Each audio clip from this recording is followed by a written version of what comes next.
What's up, y'all? Hope you're doing good. I am Anthony K. Thomas of Wrestling with Rumors, and this is the recap, Raw Edition. Well, let me start out by saying it has been an incredible 3 weeks of a WWE European tour. The Raws, the SmackDowns, in different countries. It has been first time ever, history making moments that have happened, and to cap it all up in London, England, at the O2 Arena for both SmackDown and Raw to close out what has been a great 3 weeks of a European tour for WWE is perfect.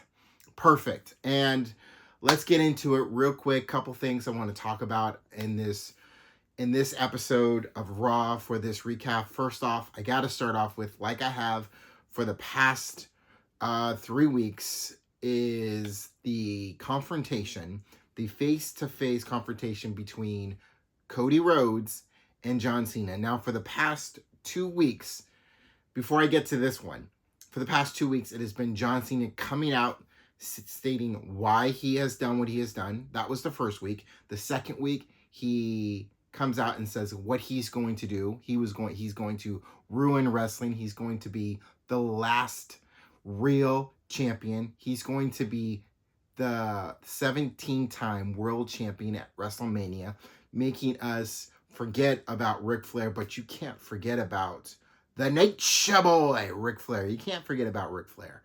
And stating that when we talk about who holds the longest, who holds more title reigns, it will be John Cena that we talk about, saying that we're going to forget about Ric Flair. But you can't forget about someone like Nature Boy. You can't forget about the Nate. Ric Flair is forever. That is for damn sure.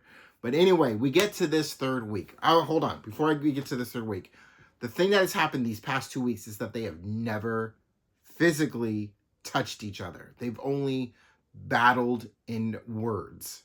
We get to this third week. John Cena comes out, and when he comes out to the crowd serenading him with John Cena sucks and boos. Excuse me.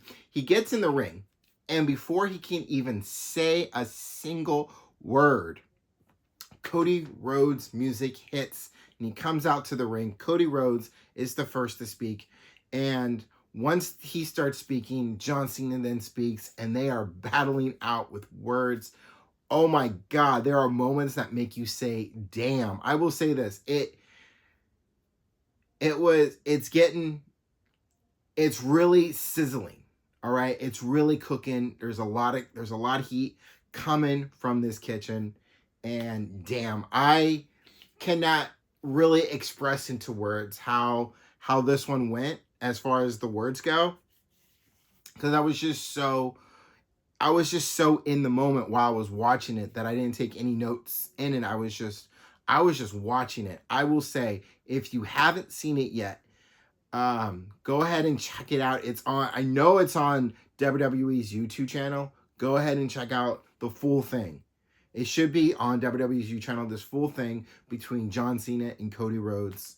Or just, if you have Netflix, go on Netflix and just watch it on Netflix. But wow, that was crazy. But we get towards the end of this.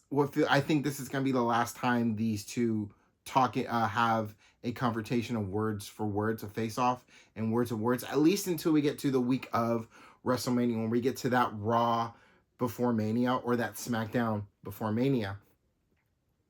And it looks like the last 2 weeks, that it looks like these two are actually going to touch hands, and they get into position like it's about to happen. John Cena gets into it. He has that smirk on his face. It's like, he's like, yeah, you're gonna wait till WrestleMania before we go at it.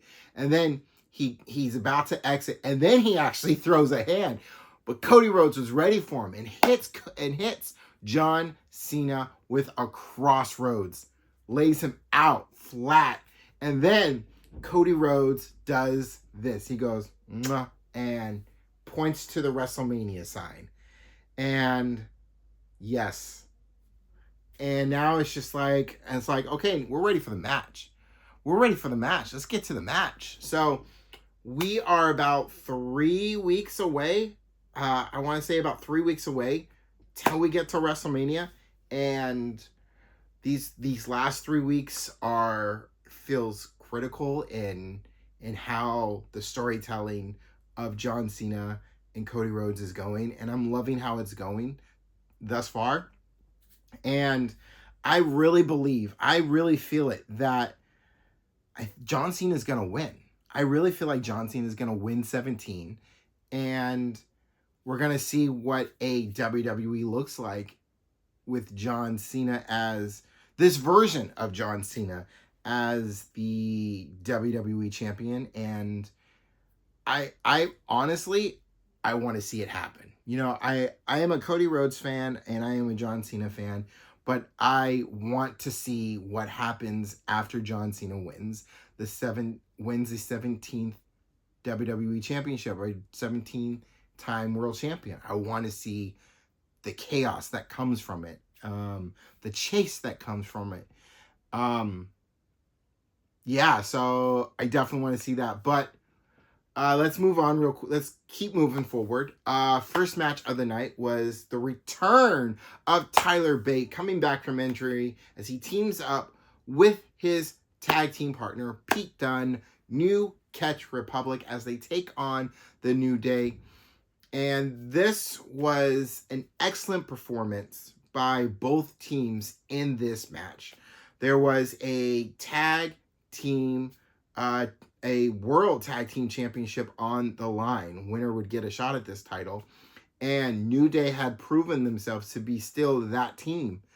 And now they've got a World Tag Team Championship in their future against War Machine, against War Raiders. And I am looking forward to that tag match.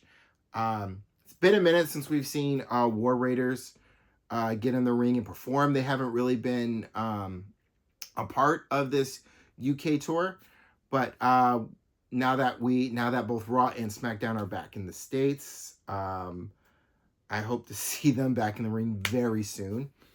Second match of the night was Jimmy Uso versus Gunther, in which Gunther wins this match clean, but Jimmy Uso gave Gunther a run for his money in this match. No surprise, Jimmy Uso is that guy in that ring. It was after the match. It wasn't really about in the match. It was about after the match. And after the match was over, because Gunther hit Jimmy Uso with a sleeper, leaving him out.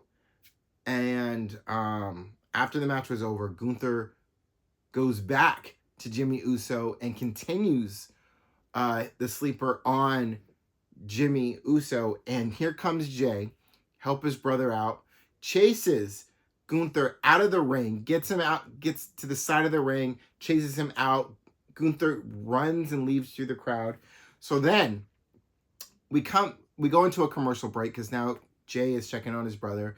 We come back from a commercial break, and Jay Uso is now helping his brother to the back, and Gunther attacks once again, taking Jay Uso and Jimmy Uso down. And security comes, they get in the way.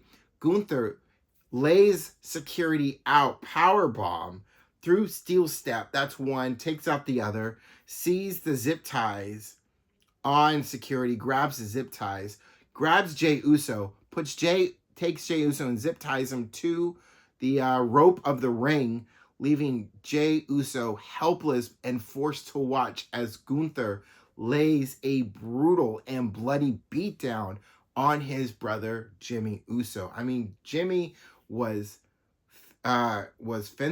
completely helpless and motionless as he was just bleeding, and Jay Uso forced in helplessness, not able to do anything to help his brother because he was tied to the zip ties.